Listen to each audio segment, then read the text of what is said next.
వినిపిస్తుంది డాక్టర్ గారు. Okay. So ఇది ఒక టీనియా కేస్ అండి. చాలా ఇయర్స్ నుంచి సఫర్ అవుతున్నారు వాళ్ళు.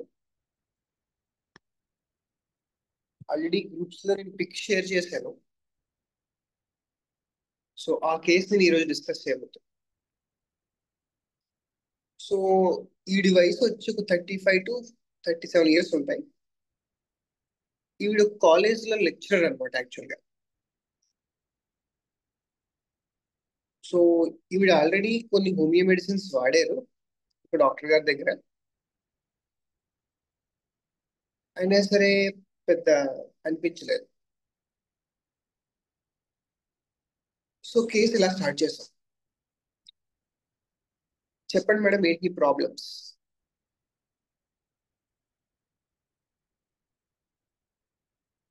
ఇయర్ ఇష్యూస్ బాగా ఎక్కువగా ఉంటున్నాయి. 10 years నుంచి 2012 నుంచి ఇష్యూస్ ఉన్నాయి. సో ఆవిడ రైట్ ఇయర్ లోపల విపరీతంగా ఇచ్చింగ్ ఉంటుంది. బాగా స్కేలీ ఎరప్షన్స్ ఉంటాయి. అదొక థింగ్. తర్వాత ఈ టీనియా ఒకటి. బ్లీచ్ వేసుకున్నాను. ఫస్ట్ రైట్ సైడ్ స్టార్ట్ అయ్యి అలా లెఫ్ట్ ఐ కిందకు కూడా వచ్చింది. దురదొచ్చి మొత్తం ప్యాచెస్ లా వచ్చేసేవి. వాటంతటికి అవే పీల్ ఆఫ్ అయిపోయేవి, మళ్ళీ కొత్తవి స్టార్ట్ అయ్యేవి. సో హోమియో డాక్టర్ గారి దగ్గర నేను మెడిసిన్ వాడాను. సో ఆయన నాకు నాట్రమ్యూర్, లాకసిస్ ఇంకా కొన్ని మెడిసిన్స్ ఇచ్చారు. నాకు తెలిసినవి మాత్రం ఈ రెండే అని చెప్పేసి అన్నారు.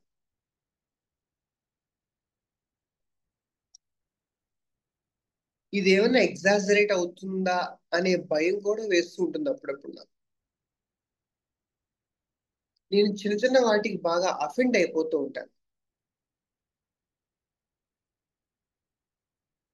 ఇది ఏమైనా పెద్దది అయిపోతుందేమో అనే భయం కూడా వస్తుంది.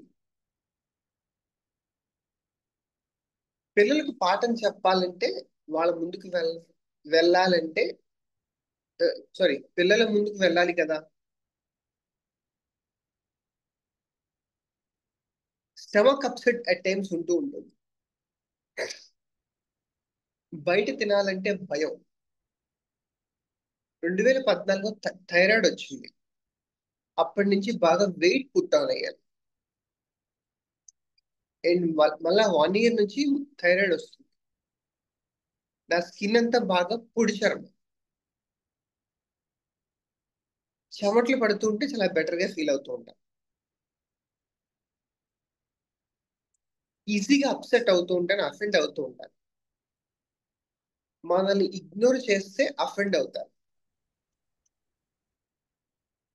బట్ నేను మనసుకి లైట్ గానే తీసుకుంటాను. నా ఫేషియల్ ఎక్స్ప్రెషన్స్ మాత్రం అఫెండ్ అవుతూ ఉంటాయి. ఆ ఫేషియల్ ఎక్స్ప్రెషన్స్ లో నేను కనిపించేస్తుంది ఉంటుంది నా అఫెండ్నెస్. చిన్న చిన్న థింగ్స్ కూడా క్యారీ ఆన్ చేస్తాను. నాకు నేను నైవ్ గా అనిపిస్తూ ఉంటుంది అట్ టైమ్స్.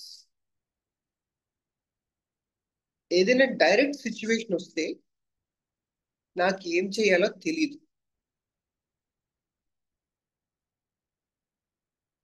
నన్ను ఎక్కడ అన్ఫిట్ అంటారో అని అస్తమాటికి పట్టించుకుంటూ ఉంటాను.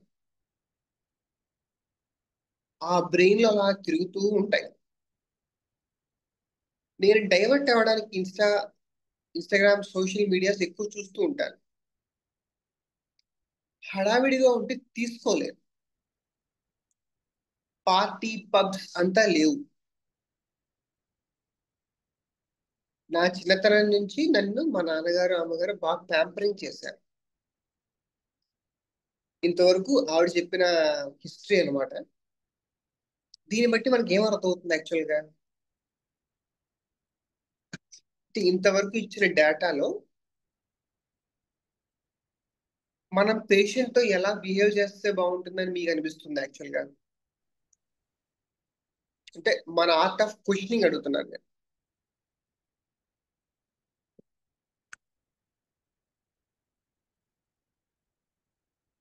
అసలు ఈవిడ ఏ మనిషిలా మనకు తెలుస్తుంది ఇప్పటి వరకు చెప్పిన వాటిల్లో?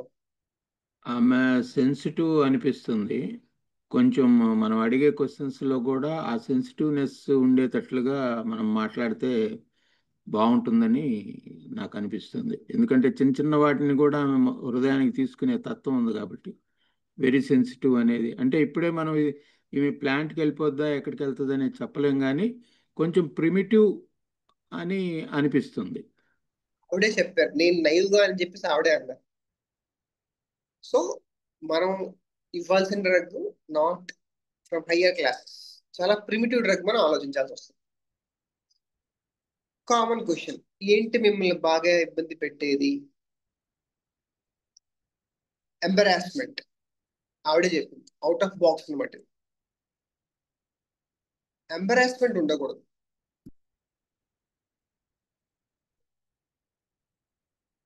అలా ఉంటే అది క్యారీ ఆన్ అవుతుంది. అట్ టైమ్స్ పిల్లలకి పాఠాలు చెప్పబుద్ది లేదు. థర్డ్ ఇయర్ కానీ ఫైనల్ ఇయర్ కానీ వెళ్ళాలంటే విసుగు వచ్చేస్తూ ఉంటుంది బాగా. అంటే ఏంటి ఎంబరాస్మెంట్ అంటే ఏంటి నాకు అర్థం కాలేదు. సో మనం అడగాల్సిన క్వశ్చన్ అది. నేను సరిగ్గా పెర్ఫామ్ చేయలేకపోతే క్లాస్లో చిరాకు వచ్చేస్తుంటుంది. ఆ ఇంజనీరింగ్ పాఠాలు చెప్పాలంటే చెప్పలేకపోతే విపరీతంగా నాకు చిరాకు వచ్చేస్తుంటుంది. అదే నేను కాన్ఫిడెంట్ గా ఉంటే నో ప్రాబ్లం. కాన్ఫిడెంట్ గా లేకపోతే అని చెప్పి అక్కడ ఆప్ చేసింది. ఆలోచించింది కాసేపు ఆవిడ.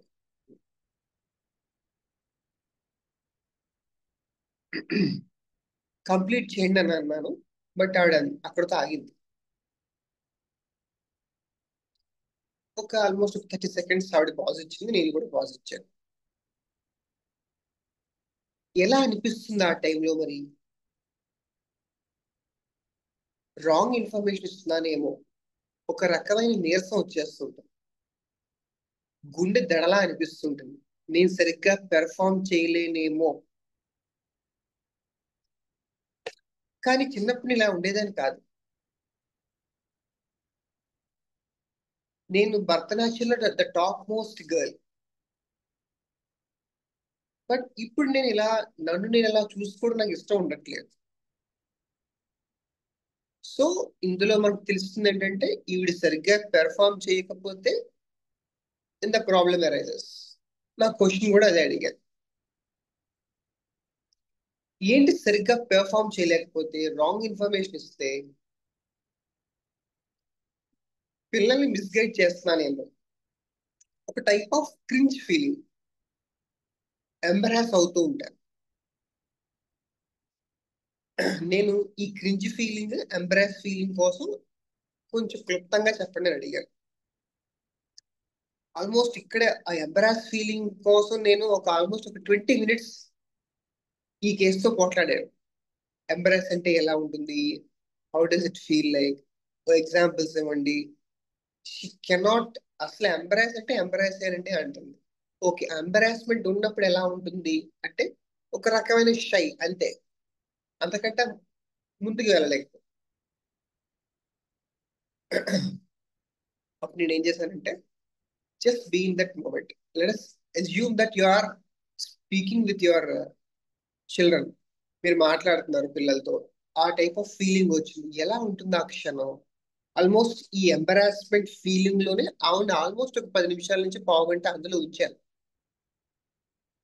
అప్పుడు ఎలా ఉంటుంది ఆ క్షణం అని అడిగాను.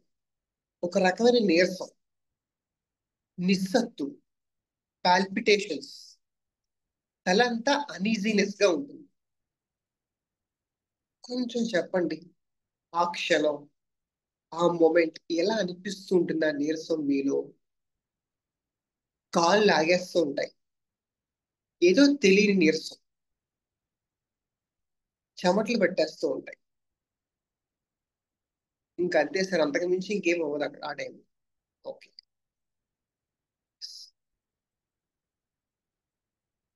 దీని ఆపోజిట్ ఎలా ఉంటుంది అని అడిగాను. ఒక రకమైన లైవ్లీనెస్ గా ఉంటుంది, ఒక హ్యాపీగా ఉంటుంది, ఒక జాలీగా ఉంటుంది. ఎనర్జెటిక్ గా అనిపిస్తూ ఉంటుంది.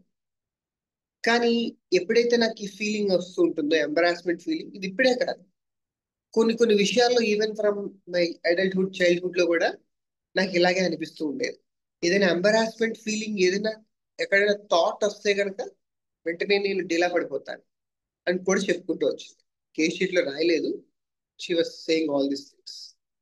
సో ఇంతవరకు విన్న దాంట్లో మీకు ఏం తెలుస్తుంది, యాక్చువల్ గా ఏం అర్థం అవుతుంది?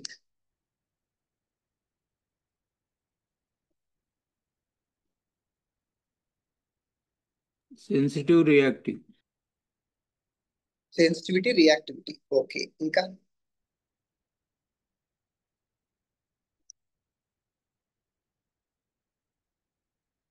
సత్తువ, నీరసం, డీలా పడిపోవటం అనేది మనకి విత్డ్రాల్ అనిపిస్తుంది. అంటే ఫస్ట్ సబ్ క్లాస్లోకి వెళ్తుందేమో అనిపిస్తుంది ఆమె. Okay, very good sir. ఇంకా ఎవరన్నా?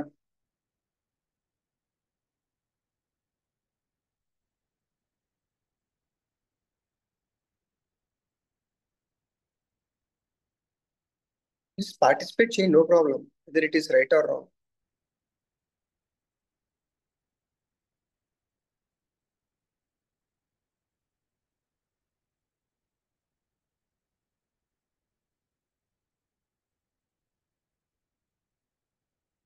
బెంగాల్ కేసు లేకపోతే ఇంకా డీటెయిల్ గా ఎక్స్ప్లెయిన్ చేయాలంటారా? కానీ లేకపోతే మిగతా ఏరియాస్ కూడా చూసి చెప్తానంటారా? మిగతా ఏరియాస్ కూడా చూద్దామండి. ఓకే, వెరీ అంటే గుడ్. మనం ముందుగానే ప్రిజుడ్యూస్ అయిపోయే కంటే కొంచెం లోపలికి వెళ్తే ఇంకా క్లియర్గా ఇస్తుందని అనుకుంటున్నాను. యాక్చువల్గా ఈ కేసు నేను ఓన్లీ 2 ఏరియాస్ మాత్రమే తీసుకున్నాను. ఆ 2 ఏరియాస్ కి నేను మెడిసిన్ ప్రిస్క్రైబ్ చేయాలి. అది యాక్చువల్గా ఈ కేసు నేను వాకింగ్ కేసు యాక్చువల్గా ఇది. సో అప్పటికప్పుడు తీసుకోవాల్సి వచ్చింది ఈ case. Right, next, dreams. Frequent గా వచ్చే డ్రీమ్స్ ఏంటి మీకు? ఆ రోజు జరిగినవో, విన్నవో వస్తూ ఉంటాయి. Unrest dreams.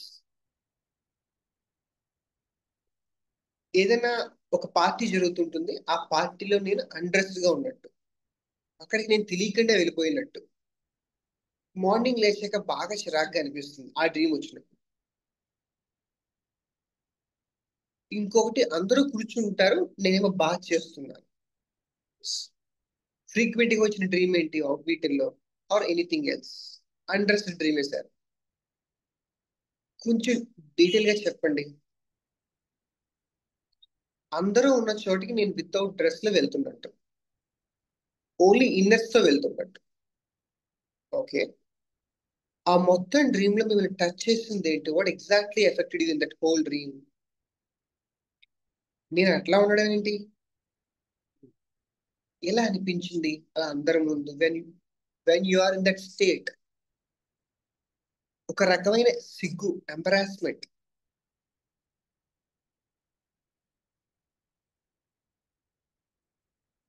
ఇలా గుర్తు పెట్టుకుని మళ్ళా నన్ను అంటారేమో అనే ఆలోచన కూడా వస్తూ ఉంటుంది. ఏంటి అలా అంటే? Let us assume that. అలా అంటే ఏంటి? ఒక రకమైన బాధ, సిగ్గు, బిడియం, ఎంబరాస్మెంట్ గా ఉంటుంది కదా సార్.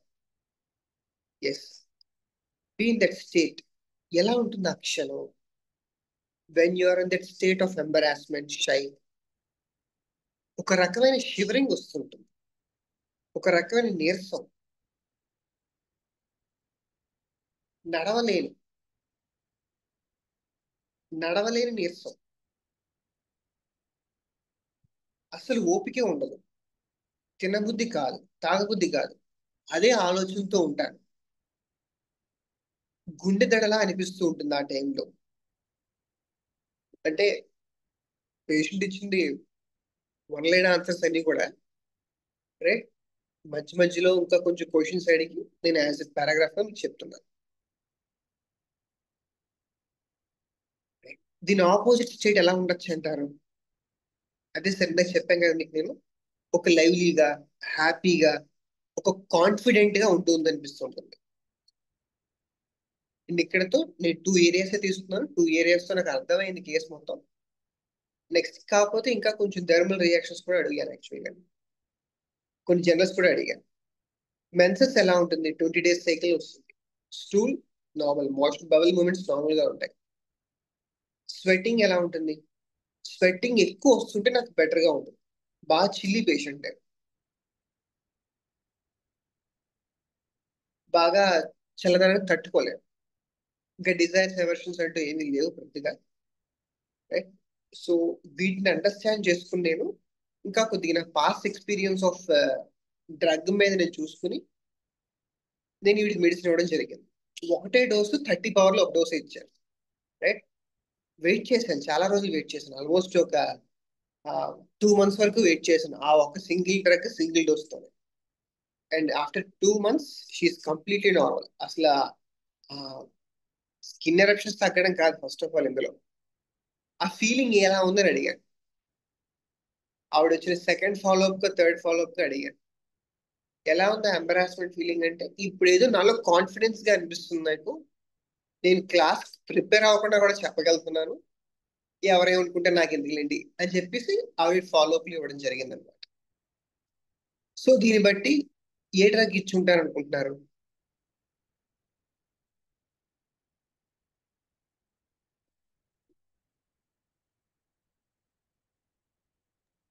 నేను లైకోపోడియం ఏమో అనుకుంటున్నానండి. రైట్ సైడ్ నెస్, ఆ ప్రిమిటివ్నెస్, తర్వాత తను ఆ లో కాన్ఫిడెన్స్, పెర్ఫామ్ చేయలేననే ఫీలింగు. ఇది తను, నేను ప్లాంట్ అనుకున్నాను కాబట్టి ఆ ప్లాంట్లో ఈ నేచర్ ఉంటుంది, కానీ ఆ పెర్ఫార్మెన్స్ అనేది ఫోర్త్ సబ్ క్లాస్లో ఎక్కువగా కనపడుతుంటుంది మనకి. పెర్ఫార్మెన్స్ చేయాలి, నేను ప్రూవ్ చేసుకోవాలి అనేది. మరి ఈమె మాస్ క్లాస్కు సంబంధించింది కాబట్టి మొన్న మనకు ఫోర్త్ సబ్ క్లాస్ చెప్పేటప్పుడు లైకోపోడియంని కూడా తీసుకొచ్చి ఫోర్త్ సబ్ క్లాస్లో పెట్టున్నారు, జిమ్నోస్పెర్మ్ అనే దాని కింద. అవును సార్. అలా అయ్యి ఉండొచ్చేమో. ఈమె లైకోపోడియం అంటే రైట్ సైడ్ని బేస్ చేసుకుని పెర్ఫార్మెన్స్ చేయాలనిపిస్తాం, తర్వాత లో కాన్ఫిడెన్స్ బట్టి నేను అనుకుంటున్నాను. అంటే మీరు ఇందాక వన్ ఆఫ్ ది థింగ్ మీరే అన్నారు యాక్చువల్గా, ఇప్పుడు చాలా నైవ్, అన్డెవలప్డ్, చాలా సెన్సిటివ్, ఫస్ట్ సబ్ క్లాస్ అయి ఉండొచ్చేమో అని చెప్పి అన్నారు. అవును, ఫస్ట్ సబ్ క్లాస్ అనుకున్నాను. ఫస్ట్ సబ్ క్లాస్లో పెర్ఫార్మెన్స్ అని ఈమె ప్రతిసారి నా పెర్ఫార్మెన్స్ చేయలేకపోతే ఎంబ్రాస్మెంట్ అని అంటున్నారు. అందువల్ల నాకు ఫస్ట్ సబ్ క్లాస్లో కొన్ని నేను వినలేదు అప్పుడు. Okay okay sir. మొన్న మనకి రివ్యూలో చెప్పినప్పుడు ఆ పాయింట్స్ తెలుసుకుని నేను ఫస్ట్ సబ్ క్లాస్ ఏమనుకుంటున్నాను. Okay sir. ఓకే నేను తప్పై ఉండొచ్చు. ఫస్ట్ సబ్ ఓకే క్లాస్ లక్షణాలేమో 50% కనపడుతున్నాయి. ఈ పెర్ఫార్మెన్స్, కాన్ఫిడెన్స్ అనేదేమో నన్ను ఇటువైపు లాగేస్తుంది. Okay sir. ఇంకా ఎవరైనా thoughts, ideas? No problem, let it be wrong or right. ఇదే కేసు మీకు వస్తే మీరు ఏం ప్రిస్క్రైబ్ చేద్దాం అనుకుంటున్నారు? మరి మెడిసిన్ ఇవ్వాలి కదా పేషెంట్ కి.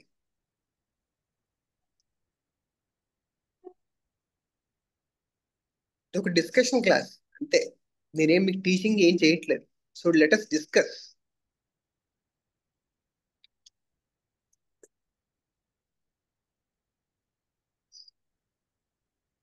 కానీ లైకోపోడియం వాళ్ళకి ఈ డ్రీమ్స్, నేకెడ్గా ఉంటాననే డ్రీమ్ జనరల్గా లైకోపోడియం అంత తక్కువ స్థాయిలో ఆలోచించదని నాకు అనిపిస్తుందండి. వాళ్ళకి తను పెర్ఫార్మెన్స్ చేయలేను అని ఇనిషియల్గా ఉంటుంది. వన్స్ స్టార్టెడ్ వాళ్ళు కాన్ఫిడెన్స్ డెవలప్ చేసుకుంటారు. అంటే మొదట్లో ఉన్న భయాన్ని పోగొట్టుకుని వాళ్ళు పెర్ఫార్మెన్స్ చాలా బెస్ట్గా చేస్తారు. అవును సార్, అవును సార్. అది ఇక్కడ ఆమెలో నాకు, ఆమె ఏమనిపిస్తుందంటే పెర్ఫార్మెన్స్ చేయలేను అంటుంది, కానీ ఆ తర్వాత స్టార్ట్ చేస్తే చేయగలను అని కూడా చెప్పటం లేదు. అందువల్ల ఈమె ఫోర్త్ సబ్ క్లాస్ కాదేమో, ఓన్లీ రైట్ సైడ్ బేస్ చేసుకుని నాకు పెర్ఫార్మెన్స్, కాన్ఫిడెన్స్ తక్కువ ఉంది, కాన్ఫిడెన్స్ ఎక్కువ ఉంటే బాగుంటుంది అని మనం లైకోపోడియంకి వెళ్లకుండా ఫస్ట్ సబ్ క్లాస్లోనే ఏ ఆర్డర్లోకి వస్తుంది అనేది చూస్తే బాగుంటుందేమో అని. ఆమె ఈటింగ్ హ్యాబిట్స్ ఏమన్నా తీసుకుంటే మనకు పెపావరేసి కానీ అటేమన్నా వెళ్తుందా అని అనిపిస్తుంది. Okay, very good sir. Fine. ఇంకా ఎవరైనా థాట్స్, ఐడియాస్? కొన్ని క్లూలు ఇవ్వండి. క్లూ ఇమ్మంటారా? ఇస్తాను సార్, నేను ఆన్సరే చెప్తాను సార్.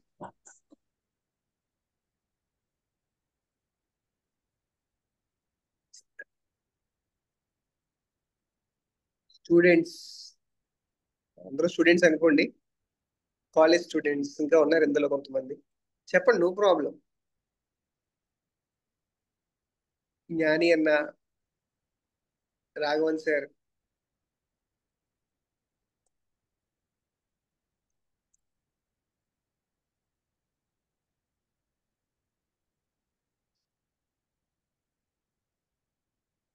ఓకే. నేను ఇవిడికి యాక్చువల్గా మొత్తం ఈ కేసు అంతా తీసుకుని ఒక 2-3 అవర్స్ నేను ఆలోచించాను, అసలు ఏంటి, who is she. Because at a time, at a స్ట్రెచ్గా మెడిసిన్ నేను ప్రిస్క్రైబ్ చేయలేను. And I want results in this.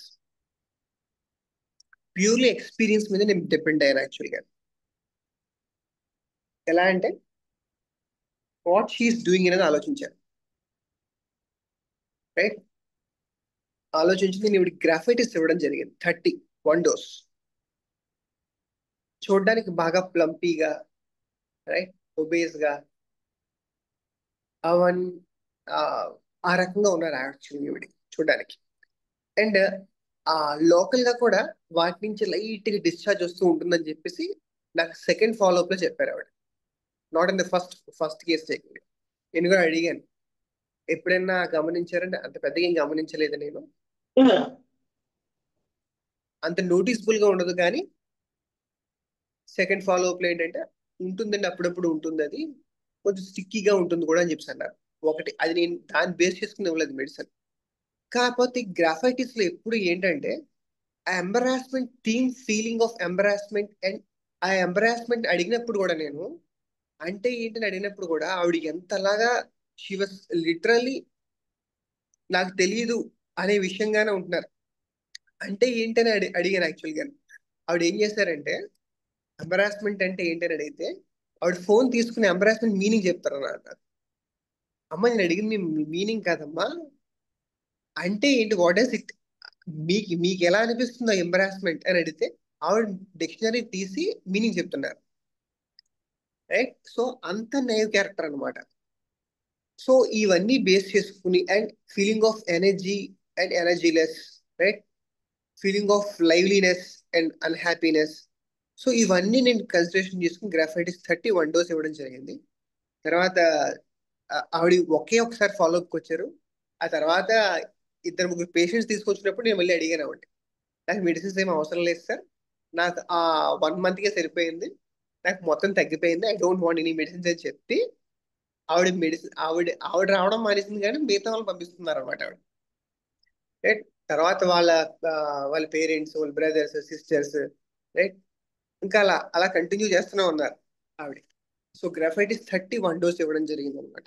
ఆ తర్వాత ఫాలోఅప్ లో అడిగాను, ఆ, ఎలా ఉంది మొత్తం, ఒక almost second follow up, third follow up అంటే ఆవిడ ఫస్ట్ ఫాలోఅప్ కి వచ్చింది మెడిసిన్ కావాలని, థర్డ్ ఫోర్త్ టైంలో పేషెంట్స్ తీసుకొచ్చినప్పుడు అడిగాను, ఎలా ఉన్నారు మేడం మీరు అని అడిగితే ఆల్మోస్ట్ ఒక 99% పర్వాలేదు sir, no problem at all.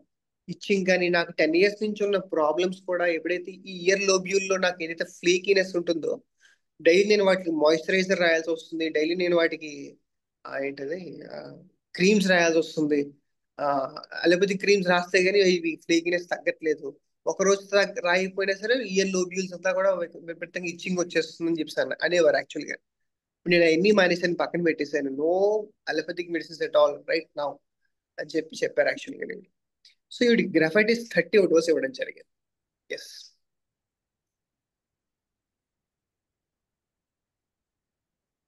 అర్థమైందండి కేసు? గ్రాఫైటిస్గా ఎట్లా మీరు వచ్చారు డాక్టర్ గారు? అంటే ఆ, మాలాంటి వాళ్ళం అయితే ఆమె ఎప్పుడైతే ఆ చర్మం మీద స్టికీగా ఉంది, తర్వాత ఊజింగ్ అవుతుంది, అది క్రాక్స్ ఉంటుంది అని చెప్పంగానే ఉమ్, ఇక ఈ సెన్సేషన్ మెథడ్ ఇది పక్కన పెట్టేసి ఆమె చెప్పిన సిమ్టమ్స్ బేస్ చేసి నేరుగా గ్రాఫైటిస్కి వెళ్ళిపోతాం. ఉమ్, ఎప్పటిదే స్టిక్కీనెస్, ఆ ఊజింగ్ అనేది దాంట్లో ఆ స్కేలీ దాంట్లో ఉండే స్కిన్ డిసీజెస్లో ఉన్నప్పుడు గ్రాఫైటిస్ తప్పితే మిగతా వాటికి ఆ ఊజీ, ఆ స్టిక్కీ, ఆ హనీ టైపు ఆ, ఉండదు. కాబట్టి ఆటోమేటిక్గా ఆ సిమ్టమ్ బేస్ చేసుకుని వెళ్ళిపోతాం. మీరు ఆ, ఏ విధంగా మీ ఎక్స్పీరియన్స్లో ఇది గ్రాఫైటిస్ అని ఓకే, చెప్తున్నారు, అది కొంచెం డీటెయిల్స్ చెప్పగలరా? Sure sir. యాక్చువల్గా వీడు ఫస్ట్ టైం చెప్పినప్పుడు అవేవి లేవు. నేను యాక్చువల్గా అడిగాను, ఐ మీన్ క్రాస్ కన్ఫర్మేషన్ కూడా అడిగాను ఫస్ట్ టైం కేసు తీసుకున్నప్పుడు. వాటి నుంచి డిశ్చార్జెస్ లాంటివి ఏమైనా గమనించారా అంటే ఏం లేవు సార్ అని చెప్పేసి కాన్ఫిడెంట్ గా చెప్పేసింది ఆవిడ. అయితే ఆ, నేను మళ్ళీ తర్వాత ప్రోబింగ్ కూడా చేయలేదు. నేను కూడా ఎగ్జామినేషన్ చేశాను, పెద్ద డిశ్చార్జెస్ ఏం లేవు అప్పటికి యాక్చువల్గా. సరే అని చెప్పి నేను ఓన్లీ ప్యూర్ గా ఎలా అంటే graphites, they are very indecisive people, right. బాగా చిన్న వాటికి కూడా ఆందోళన చెందుతూ ఉంటారు. చిన్న చిన్న వాటికి విపరీతంగా ఎమోషనల్ అయిపోతూ ఉంటారు. అండ్ ఆవిడలో ఇవన్నీ మనం చూస్తూనే ఉన్నాం. ఒక రకమైన కొలాప్స్ స్టేట్ ఉంటుంది, బట్ నాట్ కంప్లీట్ లైక్ కార్బోవేజ్. వీళ్ళలో కూడా విపరీతంగా ఓవర్ థింకింగ్ ఉంటుంది, ఆలోచన చేస్తూ ఉంటారు చిన్న వాటికి పెద్ద పెద్ద ఆలోచనలు. And one of the key thing ఏంటంటే గ్రాఫైటిస్ లో they are very shy and timid people. ఈవిడ చెప్పింది యాక్చువల్గా కేస్ తో కూడా క్లాస్ కి ప్రిపేర్ అయ్యి వెళ్తూ ఉంటారు. ఈవిడ చాలా ఎక్స్పీరియన్స్ టీచర్, కానీ క్లాస్ కి మాత్రం ప్రతిసారి ప్రిపేర్ అయ్యి వెళ్తూ ఉంటారు. ప్రతిసారి నేను చెప్పాలన్నా సరే ఒక భయం, ఒక బిడియం. ఎందుకు? సరిగ్గా చెప్పలేనేమో పాఠం, సారీ పిల్లలకి నేను సరిగ్గా చెప్పలేనేమో పాఠం, నేను సరిగ్గా చెప్పకపోతే వాళ్ళని పాయింట్అవుట్ చేస్తారేమో, ఎంబరాస్మెంట్ అవుతానేమో, ఇవన్నీ చెప్పుకుంటూ వచ్చింది యాక్చువల్గా ఆవిడ. సో ఈ theme of embarrassment, shy feeling, timidity, trivial thing aggravations, and trivial things బాగా ఆలోచనలు, and along with that at last obesity as well. And చెప్పింది ఆవిడ చల్లదనాన్ని తట్టుకోలేను, ఇవన్నీ టోటాలిటీగా పెట్టుకుని నేను గ్రాఫైటిస్ ఇవ్వడం జరిగింది సార్.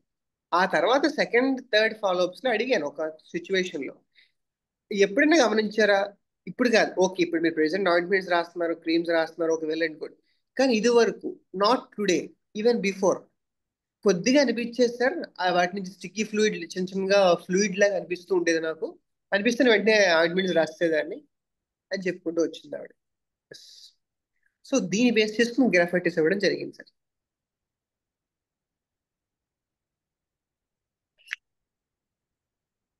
అర్థమైందా అండి?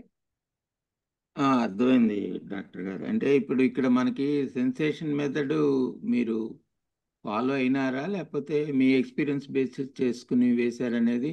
అంటే ఇక్కడ మనకి మనం ఫస్ట్ కేసుని తీసుకున్న తర్వాత మనకేం చెప్తున్నారంటే అది ఏ కింగ్డమ్కి వెళ్తుంది అనేది కొంచెం సెన్సేషన్ మెథడ్లో ఆలోచించండి అంటున్నారు. ఉమ్, ఇక్కడ మనం ఆమెలో ఒక రకమైన సెన్సిటివిటీ, రియాక్టివిటీ అనేది కనపడుతుంది. ఉమ్, ఉమ్, ఇక్కడ నేను ల్యాకింగ్ అయ్యాను, లూజింగ్ అయ్యాను, నాకు అది లేదు అని ఏ, నాకు నేను క్యాచ్ చేయలేకపోయాను ఆ కేసులో. ఆమె ఎక్కడంది ఆ మాటలు. ఉమ్. ఇవి గ్రాఫైటిస్ అనేది మినరల్ ప్లస్ కార్బన్, ప్యూర్ కార్బన్కి రిలేటెడ్ అది అని అవును సార్. అనుకుంటున్నాను. కార్బన్కి షైనెస్ ఉంటుంది, కన్ఫ్యూజన్ కూడా కొంత, అంటే క్లారిటీ అనేది వాళ్ళకి ఎక్కువ ఉండదు. మినరల్ తత్వం దాంట్లో ఆ, కొంచెం నాకు అది లేదు ఇది లేదు అనే ఫీలింగు, నాకు ఎవరైనా సపోర్ట్ చేస్తే బాగుండు అనే ఫీలింగు. జనరల్ థీమ్ కూడా కొద్దో గొప్ప మనకి కనపడుతూ ఉంటుంది వాళ్ళు మాట్లాడే తీరులో. నేను అది ఇక్కడ మిస్ అయ్యానేమో అనిపిస్తుందండి నాకు. యూజువల్ గా ఆ, మాటలు అంటే నేను ఫీల్ అవుతూ ఉంటాను, ఎవరన్నా ఏదైనా మాటలకి నేను ఎఫెక్ట్ అవుతూ ఉంటాను అనే థీమ్ ఎక్కడన్నా వచ్చిందా సార్ ఇందులో? వాళ్ళని ఇలా అన్నారు, రైట్, ఇలా అనడం వల్ల నేను ఇలా ఫీల్ అవుతున్నాను. తను వాళ్ళు మాటలకి ఎక్కడ ఎఫెక్ట్ అవుతున్నట్టు చెప్పలేదు. తనంతట తానే తను ఆ, ఆలోచించుకుని నేను పెర్ఫామ్ చేయలేనేమో, నేను ఇబ్బంది అని తనే అనుకుంటుంది. మరి దాని అర్థం ఏంటి సార్? పెర్ఫార్మెన్స్ చేయలేకపోతున్నారంటే there is some lacking in her అనే కదా సార్. కరెక్ట్ అండి, కరెక్ట్. రైట్. ఆ రకంగా we have to I think in this right. ఇందులో since from the go mean అక్కడి స్టార్టింగ్ నుంచి ఎండింగ్ వరకు ఎక్కడ కూడా మీరన్నది నాకు ఒక పాయింట్ ఆఫ్ రెమెడీ ప్రిస్క్రైబింగ్ లో ఆలోచించాను. ప్లాంట్ అయి ఉండొచ్చా, ఎక్కడ మనం ప్రిజరైజ్ అయ్యామా, లెటస్ టేక్ అనదర్ ఏరియానా అని ఆలోచించాను. కానీ మళ్ళీ నేను చదివాను మొత్తం కేసు అంతా. ఎక్కడ కూడా వాళ్ళ మాటలను ఇబ్బంది పెడుతున్నాయి, వాళ్ళ చేష్టలు ఇబ్బంది పెడుతున్నాయి అనేది ఎక్కడో కూడా లేదు. ఈవిడ సరిగ్గా చెప్పలేకపోతుంది పాఠం, ఈవిడ ఫీల్ అయిపోతుంది. యాక్చువల్ గా పిల్లలు ఎవరు కూడా ఈవిడ one of the best teacher అనమాట యాక్చువల్ గా కాలేజ్ లో.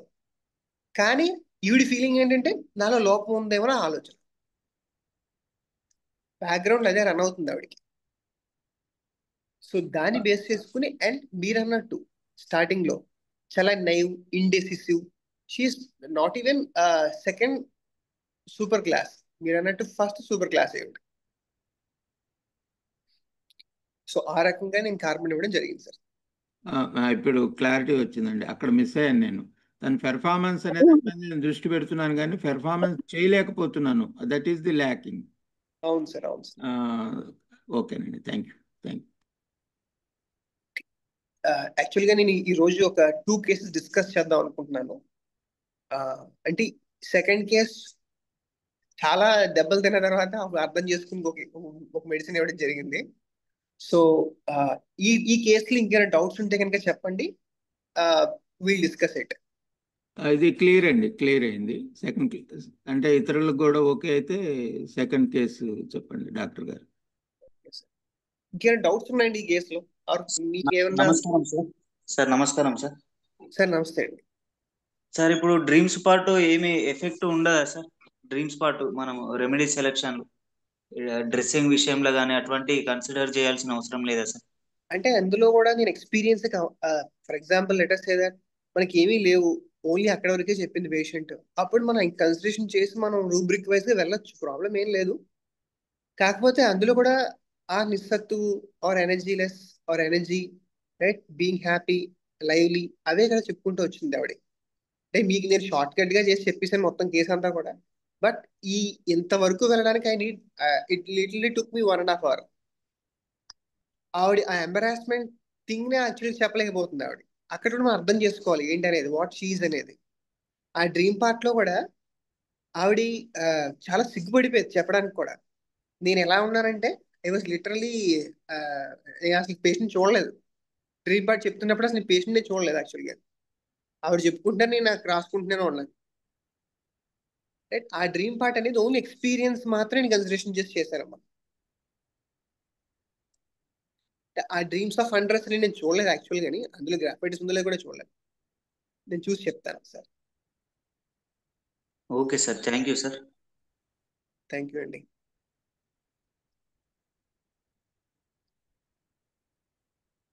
ఇంకా ఎవరికైనా ఏదైనా డౌట్స్?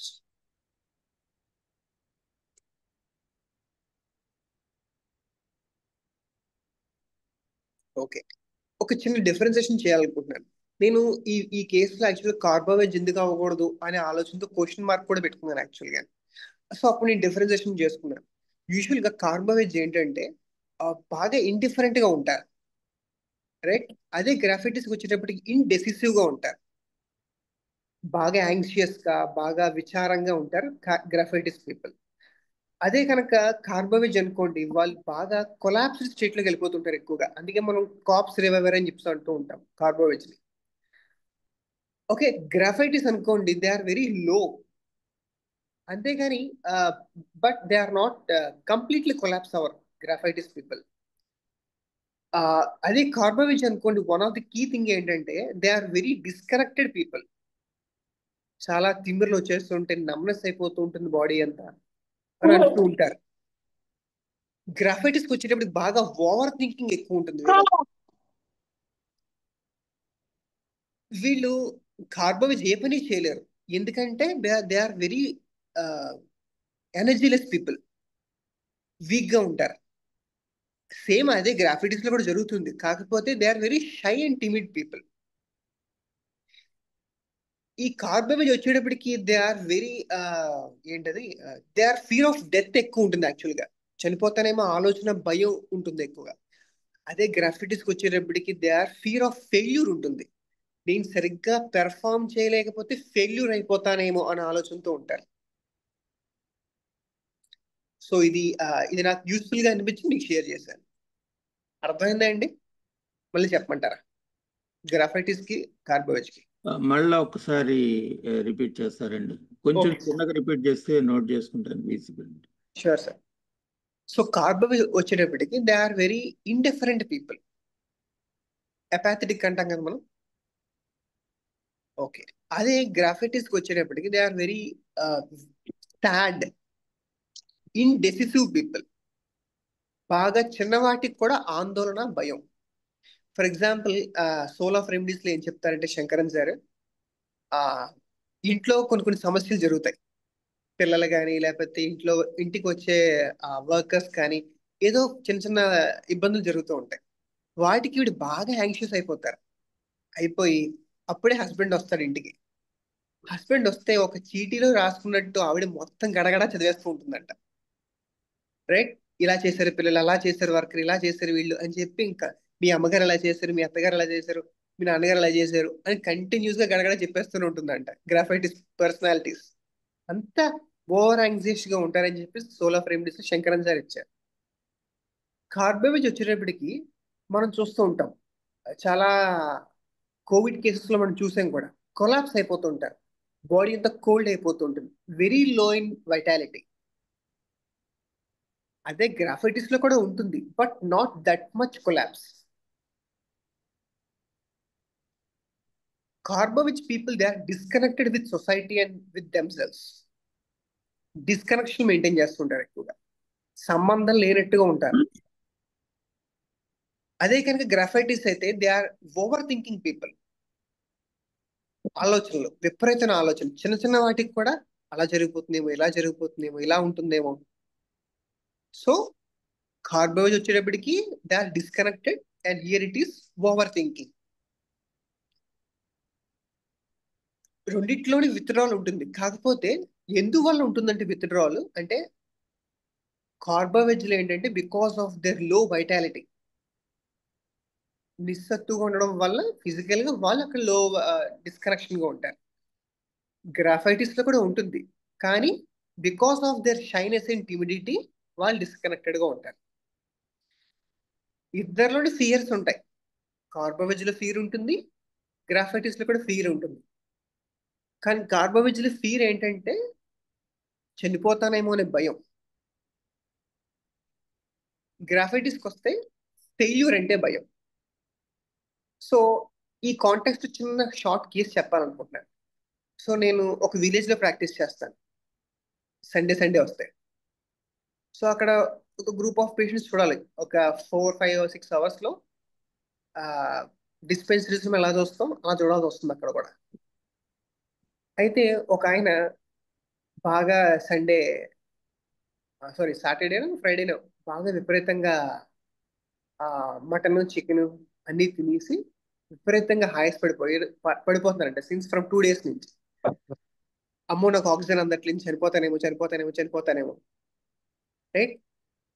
ఆయన చెప్పింది ఇంతే, నేను ఇలా తింటున్నాను, నాకు గాలి అందట్లేదు, నాకు ఇదే అయిపోతుందేమో, ఏదైనా అయిపోవడం అంటే చనిపోతానేమో, ఇంతే. నేను కేసు తీసుకున్నాను అంతే. సో కార్బోవేజ్ 200 ఇవ్వడం జరిగింది ఆ కేసులో. షార్ట్ కేసు ఇది యాక్చువల్గా. 200 ఇచ్చాను, మార్నింగ్ ఓ డోస్, ఈవినింగ్ ఓ dose, next day morning, next day evening, మొత్తం 4-5 doses ఇచ్చాను carbo veg 200. And is perfectly all right. ఎందుకు ఇస్తాం కార్బోవేజ్? యాక్చువల్గా క్లాసికల్ సిమ్టమ్. ఫుడ్ కనుక పాయిజన్ అయితే, డిసింటిగ్రేషన్ అయితే, రైట్, అక్కడి నుంచి టాక్సిన్స్ రిలీజ్ అయ్యి వీళ్ళకి ఇలాంటి ఇబ్బందులు పడతాయని చెప్పేసి మనం చదువుకుంటాం చిన్నప్పుడు. సో ఫియర్ ఆఫ్ డెత్ అనేది ప్రామినెంట్ గా ఉంటుంది కార్బోవేజ్. ఫియర్ ఆఫ్ ఫెయిల్యూర్ ఉంటుంది గ్రాఫైటిస్. అర్థమైందా సార్?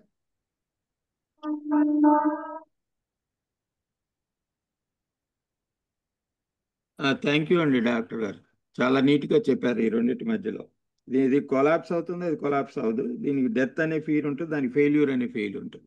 ఈ కేసులో కూడా మన ఫెయిల్యూర్ అనే ఫీలింగ్ తనలో చాలా ఎక్కువగా ఉండడం వలన ఎంబ్రాస్ అవుతుంది.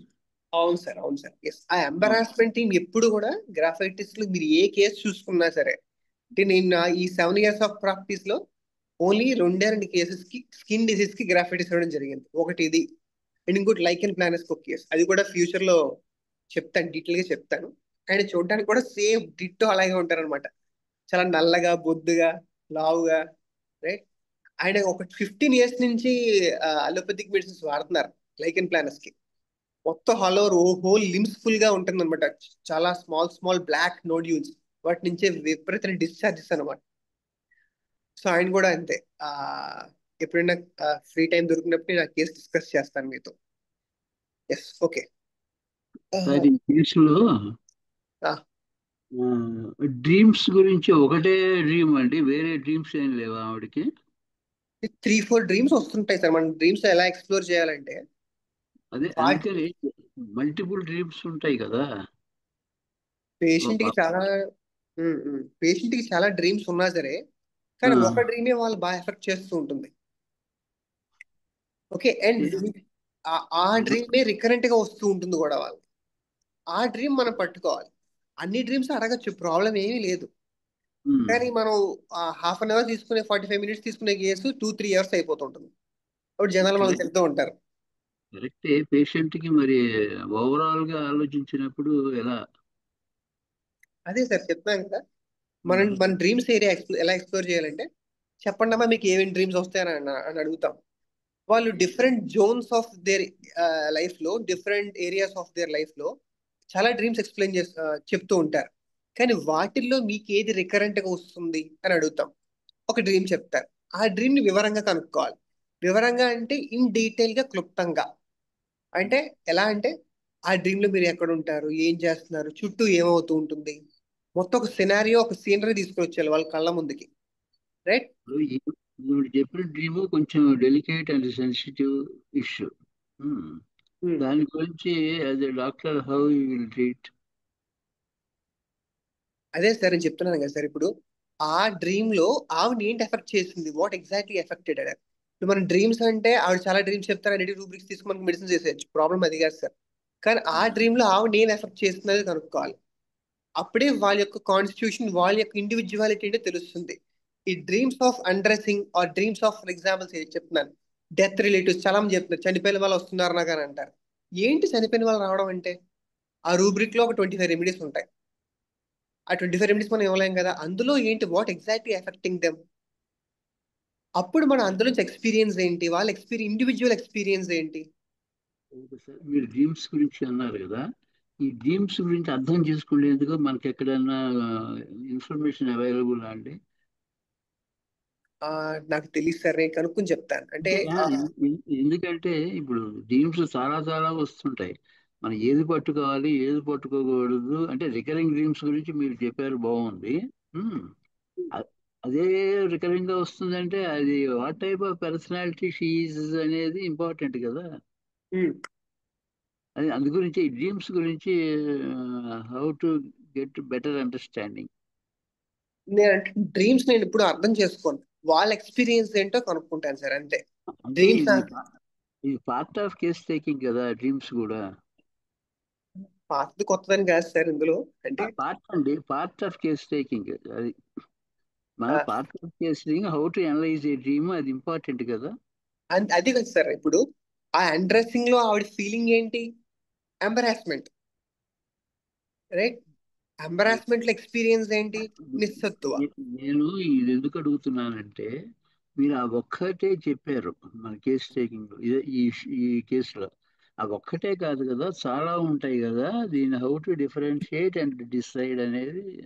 సరే, ఓకే సార్, ఐ అండర్స్టాండ్. అది నాకు అర్థమైంది సార్, నేను అదే చెప్తున్నాను. మీరు వేరే ఏదన్నా ఇన్ఫర్మేషన్ చెప్పండి. Right sir, okay. డ్రీమ్స్ వచ్చేసి డెల్యూజన్స్ అంతే, మన ఊహలు. నిజ జీవితంలో జరిగే ఊహల్లాగే కళలు కూడా it's a type of delusion. అన్ని డెల్యూజన్స్ మన కోర్ డెల్యూజన్ కాదు. సెన్సేషన్ మెథడ్ చదువుతూ వస్తున్నప్పుడు ప్రతి మనిషిలోనూ at a point of time different delusions experience అవుతూ వస్తుంటారు. కానీ ఆ పర్సన్కి కోర్ డెల్యూజన్, నిజమైన డెల్యూజన్ ఒకటే ఉంటుంది. సేమ్ లైక్ దట్ డ్రీమ్స్లో కూడా డిఫరెంట్ డ్రీమ్స్ వస్తూ ఉన్నా కూడా వాటిలో పర్సన్ నిజంగా ఎఫెక్ట్ చేస్తున్నది, నిజంగా తన ఎక్స్పీరియన్స్ ఇవ్వగలిగింది డ్రీమ్స్ చాలా ఫ్యూ ఉంటాయి. So art of case taking ఇది ఒక పార్ట్. ఆ డ్రీమ్స్ డిఫరెంట్ లో నుంచి 1-2 మాత్రమే మనం సెలెక్ట్ చేసుకోగలుగుతాం. ఆ డ్రీమ్స్ కూడా తనని ఎఫెక్ట్ చేసినవిగా ఉంటాయి. డిఫరెంట్ డ్రీమ్స్ ఒక 5-6 చెప్పినా కూడా we have to ask them, ఏది మిమ్మల్ని నిజంగా ఎఫెక్ట్ చేస్తుంది వీటిల్లో, లేదా ఏది మీకు దగ్గరగా అనిపిస్తుంది.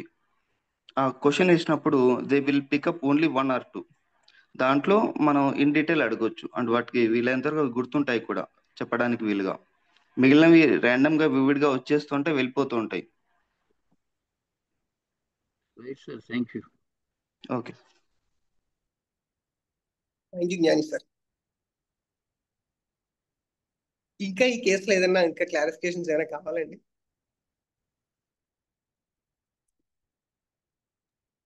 అవసరం లేదు sir. Okay sir, thank you. So ఇది యాక్చువల్గా ఇంకో కేసు. యాక్చువల్గా ఇది నేను ఎందుకు షేర్ చేద్దాం అనుకుంటున్నానంటే, అంటే మనం చాలా కేసెస్లో హిండ్రన్స్ వస్తే వెంటనే మనం ఐదర్ రిపిటేషన్ చేస్తాం, లేదంటే మెడిసిన్ మారుస్తాం. కానీ కొన్ని చోట్ల నేను యాజ్ ఎ ఇనిషియల్గా నో సోర్స్ అండ్ సార్కోడ్స్ ని మిస్ అవుతూ ఉంటాం. రైట్? ఈ మిస్ అవ్వకుండా ఉండడానికి ఒక బుక్ ఉంది యాక్చువల్గా, repertory of homeopathic nosodes and sarcodes అని చెప్పేసి, బర్క్లీ స్క్వేర్. చాలా ఎక్సలెంట్ బుక్ అనమాట అది. సో ఎలాంటి కేసు అన్నా సరే మనం క్లాసికల్గానే తీసుకుంటాం, మెడిసిన్ వేస్తాం. సాధారణంగా చాలా ఫ్యూ కేసెస్లో మాత్రమే నో సోర్స్ ఇండికేట్ అవుతూ ఉంటాయి, చాలా ఫ్యూ కేసెస్. కానీ స్టార్టింగ్లోనే నో సోడ్ వేయడం అనేది కూడా కొంతమందికి ఒక అపోహ ఉంటుంది. బట్ హిండ్రన్స్ వచ్చింది, వెళ్ళట్లేదు, కేసు ముందుకి తగ్గట్లేదు అనుకుంటే కనుక ఖచ్చితంగా we have to depend on those nosodes and sarcodes. So అలాంటి కేసులో జస్ట్ ఇది వీడి మా రిసెప్షనిస్ట్ యాక్చువల్గా. అయితే ఈ అమ్మాయికి వయసు వచ్చి ఒక 18 years అనమాట, 18 ఏళ్ళు. వీళ్ళకి యాక్చువల్గా ట్విన్స్. సో స్టార్టింగ్లో వీళ్ళిద్దరూ నాకు ఇంటికి వచ్చేవారు. తర్వాత ఒక అమ్మాయి చదువుకోవడానికి వెళ్ళిపోయింది, ఒక అమ్మాయి కంటిన్యూ చేస్తుంది డిస్టెన్స్లో. సో అయితే ఏంటంటే ఫస్ట్ నుంచి నా దగ్గర మెడిసిన్ ఏం తీసుకోరు వీళ్ళు. వీళ్ళుగా వస్తారు, పేషెంట్స్ని మెడిసిన్స్ కట్టేస్తారు, వెళ్ళిపోతారు, అంతే వీళ్ళ వర్క్. వాళ్ళ మదర్ ఒకసారి సంథింగ్ ఎవరినో రిఫర్ చేశారు, తగ్గింది వాళ్ళకి. అప్పటి నుంచి వాళ్ళ ఫ్యామిలీ నా దగ్గర చూపించుకోవడం మొదలుపెట్టారు. ఆ క్రమేపీలో ఈ అమ్మాయికి ఏంటంటే ఎమనోరియా విత్ డిస్మనోరియా ఉంది. ఎలా అంటే వీళ్ళు ఆల్రెడీ స్టార్టింగ్లో అలోపతిక్ మెడిసిన్స్ వాడారు ఒక 6 months. సో మెడిసిన్స్ వేస్తేనే మెన్సెస్ వస్తాయి, లేకపోతే లేవు. ఒక 6 months 8 months వాడారు. నేను ఒక సిచ్యువేషన్ నేనే తట్టుకోలేక 8 months నుంచి వాడుతున్నారు మెడిసిన్స్ వాడితేనే వస్తున్నాయి మీకు మెన్సెస్, ఈ హోమియోపతి వాడాలని తెలియలేదా మీకు అని చెప్పేసి నేను వాళ్ళ అమ్మగారిని అడిగాను. లేదండి మేము తర్వాత వాడతామండి అని చెప్పేసి ఆవిడ ఏదో సంథింగ్ ఆన్సర్ ఇచ్చారు, వెళ్ళిపోయారు. 6 months కాదు కదా, ఇంకొక 2-3 months కూడా వెయిట్ చేశారు వాళ్ళు. But no result for them. ఆ గైనకాలజిస్ట్ కూడా సార్ ఇవే మెడిసిన్స్ వాడాలండి మీరు, ఇవి వాడితేనే వస్తుందని చెప్పేసి ఒక 18 years పిల్లకి, అన్మ్యారీడ్ గర్ల్ కి, and she was keep on prescribing. దానివల్ల ఈవిడ ఏమో విపరీతంగా ఎరప్షన్స్ వచ్చేయడం, ఎక్నీ వచ్చేయడం, తర్వాత ఒబేస్ గా అయిపోవడం, అలా జరుగుతూ వచ్చింది. ఈస్ట్రోజన్ అండ్ ప్రొజెస్ట్రాన్ పిల్స్ వాడుతూ ఉండేవారు. సో వాళ్ళ మదర్ ఇచ్చారు. ఈవిడ చాలా తక్కువ మాట్లాడుతుంది మనతో, ఈ మన రిసెప్షనిస్ట్. సో వాళ్ళ మదర్ కేసు ఇచ్చారు. ఎలా అంటే ఈవిడికి మెన్సెస్ రావట్లేదు సార్, మేము మెడిసిన్స్ ఆఫ్ చేసేసి 3 months అవుతుంది, అంటే అలోపతిక్ మెడిసిన్స్ ఆఫ్ చేసి 3 months అవుతుంది, ఇంకా మెన్సెస్ రాలేదని చెప్పి వచ్చారు. ఈవిడికి చాలా కోపం ఎక్కువ, అరుపులు అరుస్తుంటుంది, చిరాకు పడిపోతూ ఉంటుంది, బద్ధకం, అస్సలు వాటర్ తాగదు.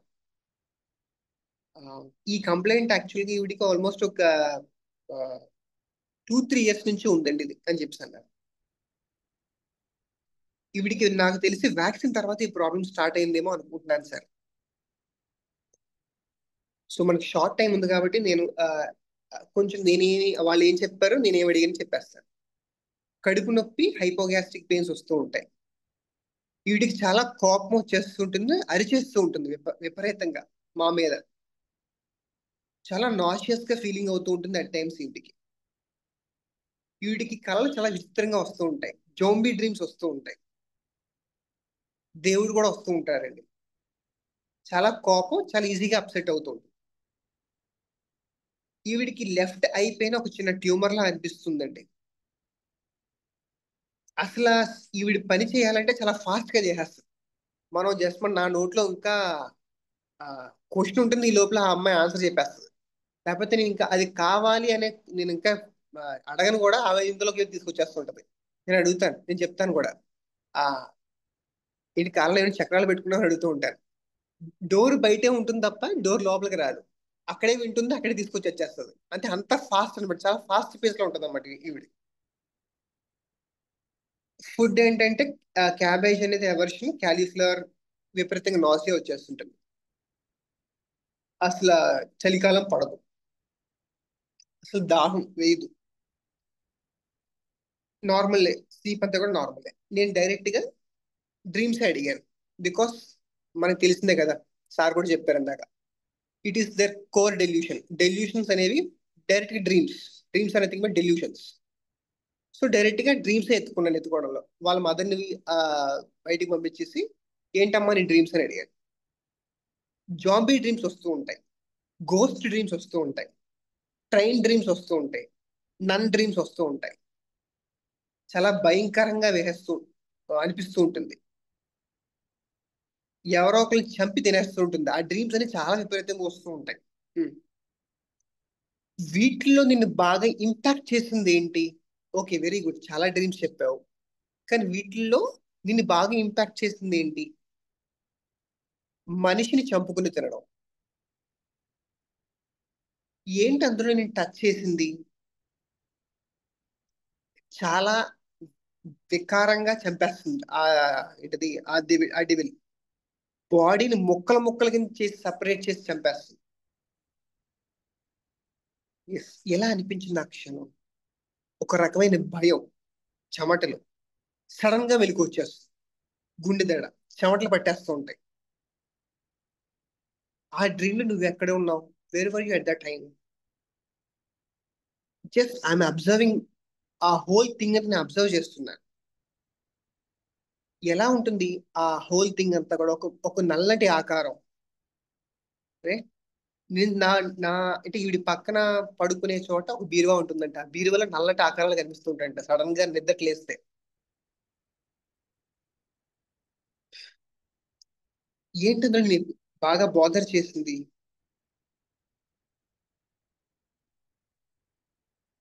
అదే ఆ చంపేయడం. వాళ్ళలా ఆ డెవిల్ అందరినీ చంపేయడం, తర్వాత అందులో నాకు భయం వేసేయడం. ఓకే, సో ఇవే ఈవిడి ఫియర్స్ కూడా అంతే. ఫియర్ కూడా ఏంటంటే ఎవరో నన్ను తరుగుతున్నారు, సమ్మన్ ఈజ్ హాంటింగ్ మీ, ఏదో నల్లటి ఆకారాలు తరుగుతున్నట్టు, అండ్ కుక్కలు తరుగుతున్నట్టు, ఇవన్నీ చెప్పుకుంటూ వచ్చింది ఆవిడ. సో నేను ఎన్ని చూసుకుని okay, this seems to be like సొలనేసి theme అని చెప్పుకుని, కానీ నేను సొలనేసి డ్రగ్ ఇవ్వలేదు యాక్చువల్గా. మనకి మామూలుగా ఫంక్షనల్ ఎమినోరియా అని చెప్పి ఒక డ్రగ్ ఉంటుంది. అంటే మొత్తం అన్ని బాగానే ఉంటాయి, రిపోర్ట్స్ అన్ని బాగానే ఉంటాయి, everything is normal, but menses రాదు.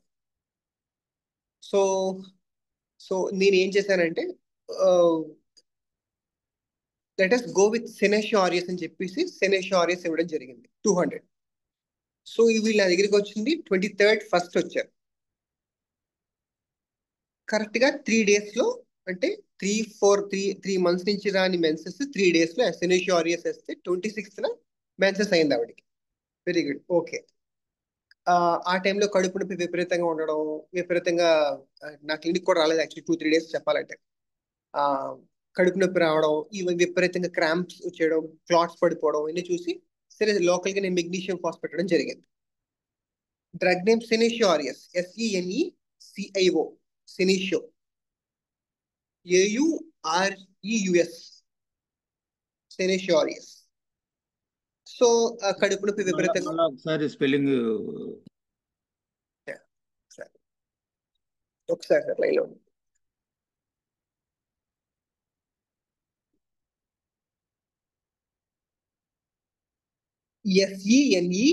SENECIO, senecio aureus, AUREUS.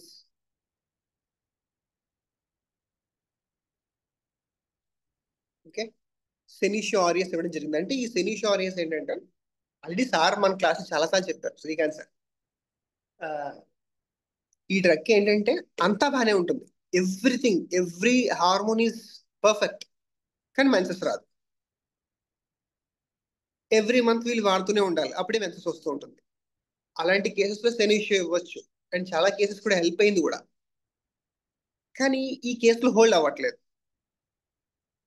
But నేను అయినా సరే ఆ డ్రీమ్ పార్ట్ పక్కన పెట్టి I was prescribing basically on her locals.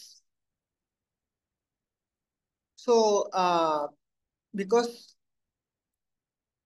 ఆవిడ చాలా చెప్పుకుంటూ వచ్చింది. అండ్ ఈ సెనిషియోరిస్ కూడా 6th సూపర్ క్లాసే. ఒక సిచ్యువేషన్ హై ఫీవర్ వచ్చింది అనమాట ఈవిడికి, చాలా హై ఫీవర్. అందులో కూడా సేమ్ ఇంతే, ఏంటి ఎవరో వచ్చేస్తున్నారు, చంపేస్తున్నారు, హాంటింగ్ చేసేస్తున్నారు, రైట్. విపరీతంగా కళలు రావడం, జాంబీ కళలు రావడం, సేమ్ అదే రిపిటేషన్. ఫీవర్ లో కూడా కలవరింతలు. అప్పుడు నేను ఇంకా ఊరుకోలేదు, అప్పుడు నేను హయోసెమస్ ఇవ్వడం జరిగింది. హయోసెమస్ 200 ఇవ్వడం జరిగింది. హయోసెమస్ 200 ఇస్తే ఫీవర్ వెంటనే సబ్సైడ్ అయింది.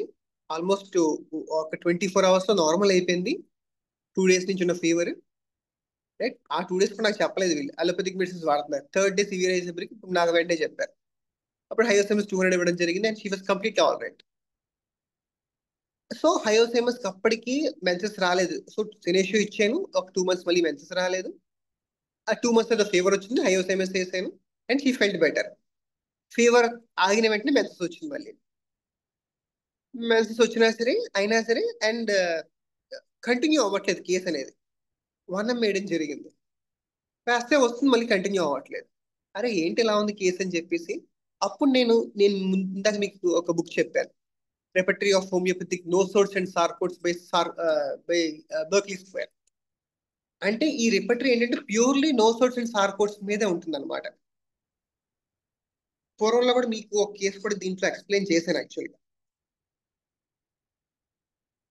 సో అందులో ఫిమేల్ జెనిటేలియా చాప్టర్ తీసుకుని ఫిమేల్ మెన్సెస్ ఎమనోరియా విత్ అనే రూబ్రిక్ చూసి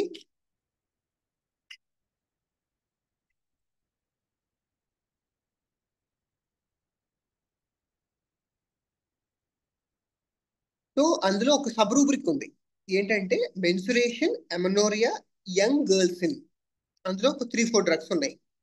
అందులో కార్టికోట్రోపినం ఒకటి, కార్టిజోన్ ఒకటి, ఎక్స్రే ఒకటి, థైరాయిడినం ఒకటి. సో ఈ కేసులో నేను ఒక లాస్ట్ టైం మీకు ఒక కేసు కూడా చెప్పాను, ఈ రూబ్రిక్ పెట్టి పల్స్రిటెల్లా లాగా అనిపించింది కానీ పల్స్రిటెల్లా వేసిన మెన్సెస్ రాలేదు అని అన్నప్పుడు నేను కార్టికోట్రోపినం ఇవ్వడం జరిగిందని చెప్పేసి మీతో అన్నాను, కొద్దిగా డిస్కస్ చేశాను కూడా ఈ కేసు మీతో. అప్పుడు ఆవిడకి అక్కడి నుంచి మెన్సెస్ కంటిన్యూ అవుతూ వచ్చింది. అప్పుడు మళ్ళీ పల్స్టల్ రిపీట్ చేస్తే ఇంకా అప్పటి నుంచి no problem at all. And ఈ కేసులో కూడా నేను ఈ రూబ్రిక్ యూజ్ చేసి థైరాయిడినం 30 ఇవ్వడం జరిగింది. సో థైరాయిడినం 30 ఆఫ్టర్ హయోసెమస్ 1M వేసి ఒక 2 months వెయిట్ చేసి చేసిన తర్వాత కూడా రాకపోయేసరికి అప్పుడు నేను ఓకే ఇది టైం, ఇది పర్ఫెక్ట్ టైం అని చెప్పి అప్పుడు నేను ఈవిడికి 30 ఇవ్వడం జరిగింది, థైరాయిడినం 30. నేను 30 ఇచ్చి 2 days లో యాక్చువల్లీ ఊరు వెళ్ళాలి నేను, అవుట్ ఆఫ్ స్టేషన్ లో 1 week క్యాంప్ ఉంటే, సరే నేను ఏం చేశానంటే థైరాయిడినం 30 ఇచ్చాను యాక్చువల్గా 3 days ముందు. నేను ఊరు వెళ్ళాలని 3 days ముందు. సో కరెక్ట్ గా 3rd day అంటే నేను ఊరు వెళ్ళిపోయేటప్పటికి 3rd day ఇవి మెన్సెస్ అయ్యింది. అంటే ఆల్మోస్ట్ 3 months నుంచి మళ్ళీ ఏమైనా మెన్సెస్, సెనేషియోతో ఇచ్చిన మెన్సెస్, మళ్ళీ హయోసెమస్ తో ఒకసారి వచ్చిన మెన్సెస్, ఒక హిండ్రన్స్ లా ఉంటుంది. సో అప్పుడు థైరాయిడినం 30 ఇవ్వడం జరిగింది. అండ్ థైరాయిడినం కూడా ఎప్పుడు ఇవ్వాలంటే పేషెంట్స్ కి హార్మోనల్ ఇంబ్యాలెన్స్ అంటూ ఏం జరగదు, కానీ అంటే మనం ఇన్వెస్టిగేషన్స్ చేస్తే T3, T4, TSH నార్మల్ గా ఉంటాయి, కానీ మెన్సెస్ రాదు. అలాగే ఫాలికల్ స్టిమ్యులేటింగ్ హార్మోన్ చూస్తే నార్మల్ గానే ఉంటుంది, LH కూడా చూస్తే నార్మల్ గానే ఉంటుంది, అన్ని కూడా నార్మల్ గా ఉంటాయి, కానీ రాదు మెన్సెస్. అలాంటి కండిషన్స్ థైరాయిడినం మనం యూజ్ చేసుకోవచ్చు. అలాగే ఈ కార్టికోట్రోపినం కూడా ఎప్పుడు యూజ్ చేయాలంటే ఎక్సెస్ యూసేజ్, అంటే over usage of contraceptive pills, కానీ కొంతమంది మెన్సెస్ సప్రెస్ చేస్తూ ఉంటారు. ప్రిమోల్ట్ N అని చెప్పేసి కొన్ని మెడిసిన్స్ ఉంటాయి, అలోపతిక్ మెడిసిన్స్. ఆ మెన్సెస్ 1 month 2 months సప్రెస్ చేసినప్పుడు కానీ వాళ్ళలో విపరీతంగా మూడ్ స్వింగ్స్ వస్తూ ఉంటాయి. అలా మెడిసిన్ వాడిన తర్వాత మూడ్ స్వింగ్స్ వస్తూ ఉంటాయి. అలాంటి కేసెస్ లో పల్సెటల్లా లాగా ఉంటుంది, కానీ పల్సెటల్లా కాదు అది, అది కార్టికోట్రోపినం. సో ఈ 2 క్లినికల్ కేసెస్ అనమాట ప్రెసెంట్ నేను మీతో షేర్ చేయాలనుకున్న కేసెస్ అనమాట.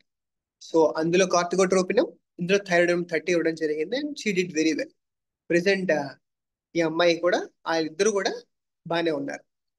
ఇన్ ఫ్యూచర్ లో వీళ్ళకి మళ్ళీ ఐదర్ ఇంకో డ్రగ్ యూజ్ అవ్వచ్చు, లేదా ఇదే డ్రగ్ ఇదే మెడిసిన్ హయ్యర్ పవర్స్ లో కూడా యూజ్ చేయొచ్చు.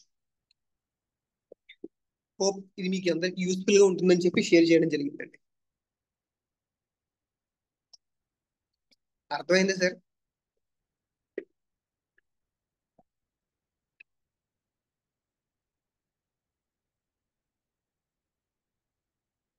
అర్థమైందండి, అర్థమైంది డాక్టర్ గారు. యూస్ఫుల్ గా అనిపించిందా సార్? సో యూజువల్ గా మనకి ఈ కేసెస్ ఏదైతే ఫ్రీక్వెంట్ గా చూస్తున్నాం, ఎమనోరియాస్ అని, డియూబిస్ అని, సో అలాంటి కేసెస్ లో ఈ బుక్ చాలా యూస్ఫుల్ గా ఉంటుంది.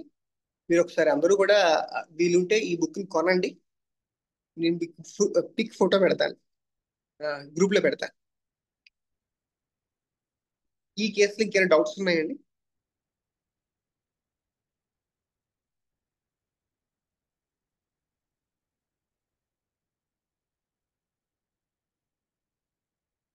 దీంట్లో కూడా 30 అండి 200 వేసారా? 30 వేసాను, 30 కార్టికోట్రోపినం 200 వేసాను సార్. ట్రోపినం అంటే అది కార్టికోట్రోపినం మనకి మార్కెట్ లో కార్టిసోన్ అని దొరుకుతుంది యాక్చువల్ గా, అది కార్టిసోన్ 200 అని దొరుకుతుంది యాక్చువల్ గా.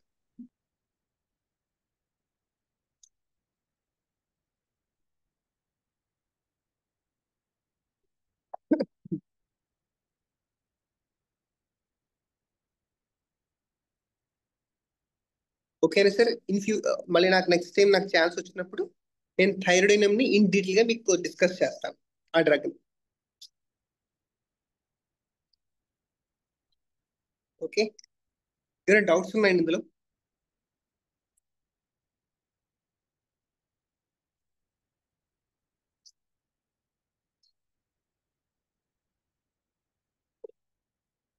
ట్వంటీ కేసెస్ ఏమైనా డౌట్స్ ఉంటే కనుక డిస్కస్ చేద్దాం, లేదంటే క్లాస్ వైండ్ అప్ చేద్దాం సార్. Okay, thank you all for joining with me. గురు బ్రహ్మ గురు విష్ణు గురు దేవో మహేశ్వర గురు సాక్షాత్ పరబ్రహ్మ తస్మై శ్రీ గురవై నమః.